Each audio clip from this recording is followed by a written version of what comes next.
Today I'm going to talk through two different battle maps I made using the third person perspective rather than top down. Both of these are quite large exterior maps, but they also have mechanics that make them a little more than just the standard the party fight the baddies sort of dealio. Let's dive into our first map. And we can have a bit of a funky tree line with a couple different camps. And the goal of this combat is just to kill Pinky Ring. Pinky Ring's enslaved innocent individuals are going to be charmed and attacking the party as well. But the party doesn't want to kill those people because, they're innocent. So I think we can have a couple camps, and depending where the party come from is where they will be attacked. So I think this is nice splitting up the map.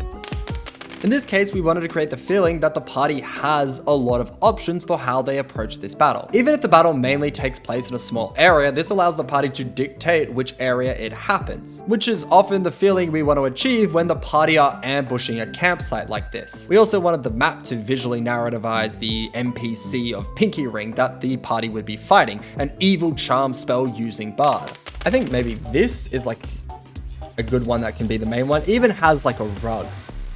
I like the way that there's like a rug to really show their like ostentatiousness, They have bravado, they have, they're excessive. And I think that can sort of demonstrate it. And throughout the quote unquote community here, I wanted to express the relationship between the villain and those they enslave. While they are here because of powerful charm spells, most of them aren't under the spells at the moment because they acquiesce to Pinky Ring, so they don't have to be charmed, giving them some autonomy, knowing if they ever try to escape, they will be charmed and punished. With this, I wanted to create that sense of disconnect between Pinky Ring and their imprisoned. The camps are spread out and slightly hidden from Pinky Ring's tent as the people don't want to be near or seen by their captor. With these camps done and some paths connecting them, I wanted to give it a little bit more. What else do we want to put down? A classic thing that I like to put down is little hills.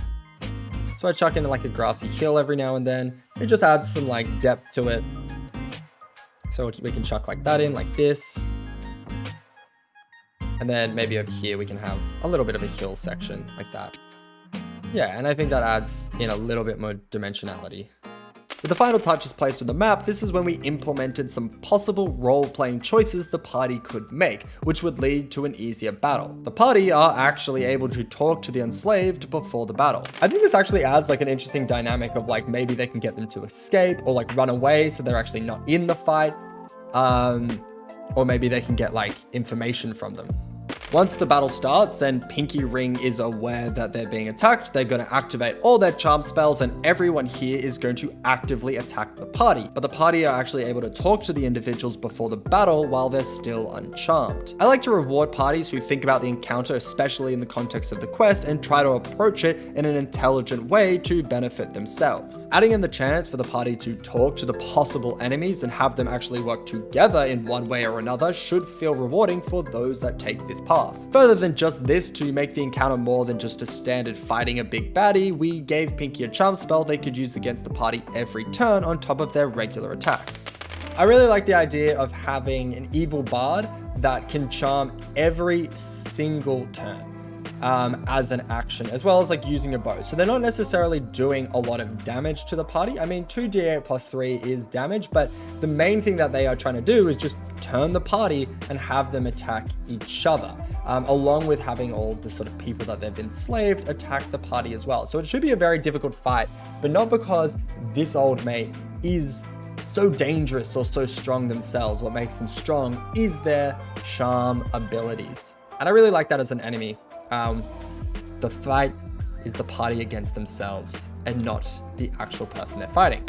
Of course, having your enemies have specific abilities which are unique to them, which leads to the battle being different, is the main way to make unique encounters. When we combine this special ability along with the other things that make this encounter a little bit different, I think it leads to a pretty solidly unique encounter for a quest that is pretty much just go kill this bad guy. And with this, we capped off our first battle encounter. On to number 2, there would be a unique encounter where the party are protecting a specific part of a town from a zombie pirate attack. Specifically, they need to protect this garden pictured at the bottom of the map, which meant we were tasked with basically recreating a section of the map. So not too much innovation, but the big question here was how much of the town do we recreate?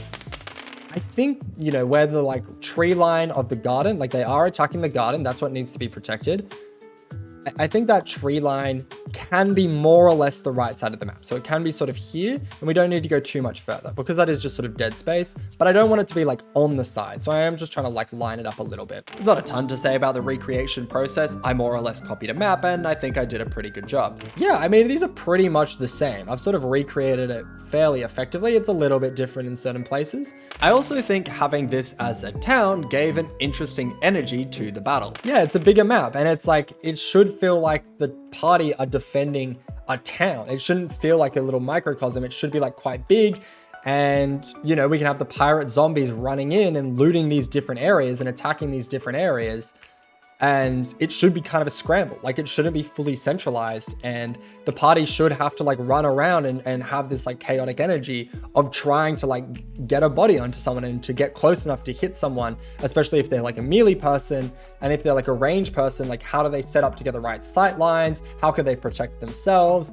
And it not being a really clean battle map for either melee users or ranged users, I think is what we want, because it is just a town. It's not set up for a battle. It's awkward. It's incoherent. It's ramshackly, and I think that is probably the experience they're gonna have with this battle, which is great, which is exactly what we're going for. With the map recreated, we now had to simply add in the main defend the garden mechanic, which is the plot in the quest, but also what makes this more than your standard battle. For this battle, the zombies would only really attack the party if they posed a threat or were directly in the way. They are generally more focused on sacking and looting, so while the party is fighting 8 to 10 enemies that are very strong, not every turn has every enemy attacking the party, and balancing how many NPCs the party do engage with is part of the challenge. On top of this, the party's goal is to defend the garden. If the enemies spend 7 actuals total attacking the garden, then the garden is destroyed and they have failed to do what they were hired to do, with scaled success obviously being determined by how few or how many attacks the pirates do get off on the garden. I think this gives a lot of dynamics to this battle, as it gives the party a different goal than usual, defend an area. But it also has enemies with different motivations than normal. They're not specifically concerned with the party until the party provokes them, and not all the enemies are beeline attacking the thing the party are tasked with defending. Some might, but not all. This changes the usual target prioritization the party might do, but also changes who might be getting enemies' attentions. Any enemy that gets attacked will focus on the attacker and stop destroying whatever they were destroying, creating a balance between the party protecting their own health pools and protecting the garden's health. Maybe this forces ranged party members to actively have enemies focus them in ways they wouldn't usually, all to protect the garden. Or maybe the party tries to get massive aggro from the pirates and draw them away from the area they're defending. There's lots of different ways the DM and the party can approach this encounter. All in all, I think it is a really fun battle, which is both a different style of map that will lead to some awkward fighting, but also has a different gambit attached that will change the aim of the party for the fight. Anyway, those are 2 big outdoor battle maps I made with some fun mechanics attached to them to make them more than just a regular battle. If you want access to the maps or the quests or anything D&D related I make, check out the Patreon, join us on Twitch to help with their creation live, and subscribe to the channel to see new weekly D&D content. And as always, I will see you in the next one. Bye!